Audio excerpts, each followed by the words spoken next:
The Ten Commandments Meeting, Exodus chapter 20. Greetings, beloved listeners. I'm your host, and you've tuned in to another episode of Bible Short Stories. Today, we delve into one of the Bible's most talked about chapters, Exodus 20, the Ten Commandments. So why should you stay till the end? Because you'll walk away with renewed understanding of these timeless principles that can reshape your life. We also have a surprise for you at the end. The grand stage, Mount Sinai. Picture this. The Israelites are gathered at the foot of Mount Sinai, smoke blowing, thunder roaring, the earth itself trembling.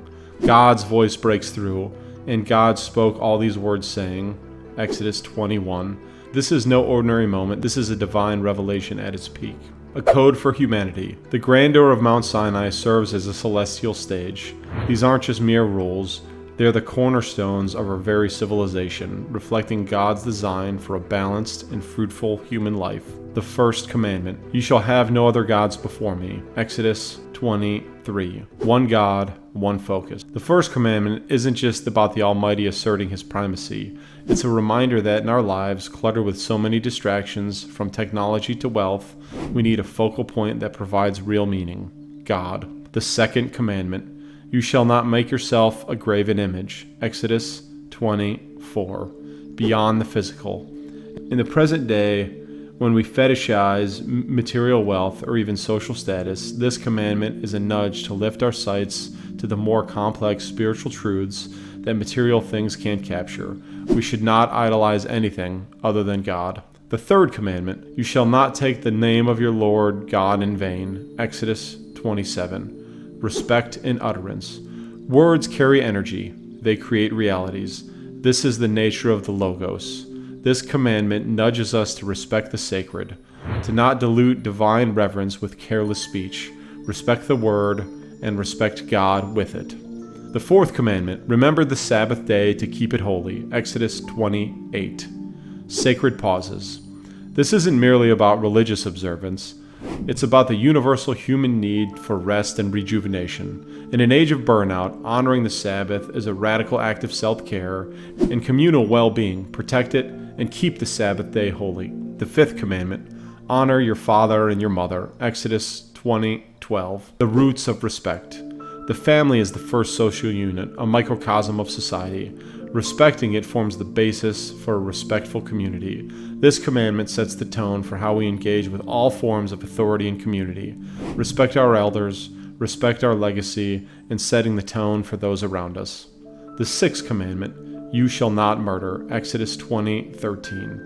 The inviolability of life. This is a clear articulation of the sanctity of life. In a world rife with violence, the sixth commandment calls us back to the basic respect for life that grounds all ethical behavior. The seventh commandment, you shall not commit adultery. Exodus 20:14. The covenant of trust. This commandment goes beyond marital fidelity. It points to the necessity of trust and loyalty in all of our relationships. Break that and the social fabric starts to unravel. The eighth commandment, you shall not steal. Exodus 20:15. Integrity in action. Stealing erodes trust and corrupts character, not just the one who steals, but also the community that tolerates it. The eighth commandment reminds us that individual ethics have societal repercussions. It's our job to hold the fabric of society together. The ninth commandment, you shall not bear false witness against your neighbor. Exodus 20:16. Truth as social glue. In an information wars era, honesty is more than a personal virtue, it's a public good. This commandment champions the value of truth as the cornerstone of a just society. The 10th commandment, you shall not covet. Exodus 20:17, inner contentment. In a world driven by consumerism and comparison, this commandment teaches us that true happiness doesn't come from what you have, but from being content with what you have. Don't be jealous of your neighbor or their things. Be happy for them, but most importantly, be happy for how you have been blessed by God. Deeper reflection and your challenge. Let's pause and reflect. The 10 Commandments aren't about curbing your freedom. They're about expanding your humanity. They remind us that a good life, a meaningful life, a godly life is within our grasp. They remind us that it is up to us to choose to live righteously so that the tone and the example of our families and society itself are set. Call to action. This week, I challenge you to choose one commandment and focus on it. Try to live by it, concisely and intentionally. And don't forget to share your experiences with us in the next episode.